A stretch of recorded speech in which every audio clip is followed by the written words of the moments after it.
ადამიანის პატივისცემა ეს შენს პიროვნებაზე მეტყველებს, არა იმ ადამიანის ქმედებაზე, რომელიც ცუდად იქცევა. ქრისტიანულად შენ აგებ შენს ქმედებაზე პასუხს, თუმცა როდესაც სურვილი გვაქვს ვინმე შეურაცხმყოთ, ვეუბნებით რომ ხარ ამება. ანუ უჯრედის რაოდენობაზე ვაქცევთ ყურადღებას. თუ ჩვენ ბევრი უჯრედი გვაქვს, ამებას ერთი უჯრედია, ანუ ერთუჯრედიანია. შეიძლება ადამიანს ბევრი უჯრედი ქონდეს და თუ ის მლანძღველი გამკითხველია, რა თქმა უნდა, ის რაოდენობა უჯრედების სიყვარულში არ იზრდებოდეს და არაფრით არ განსხვავდებოდეს ცხოველისგან, ამებისგან.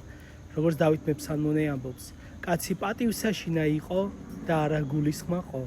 ბაძვი და იგი პიროდ დაუგუნურთა და მიემსგავსა მათ.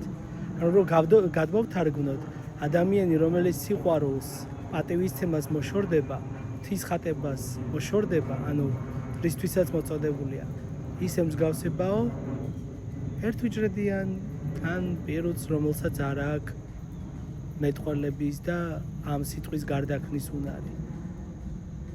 გაიხარეთ.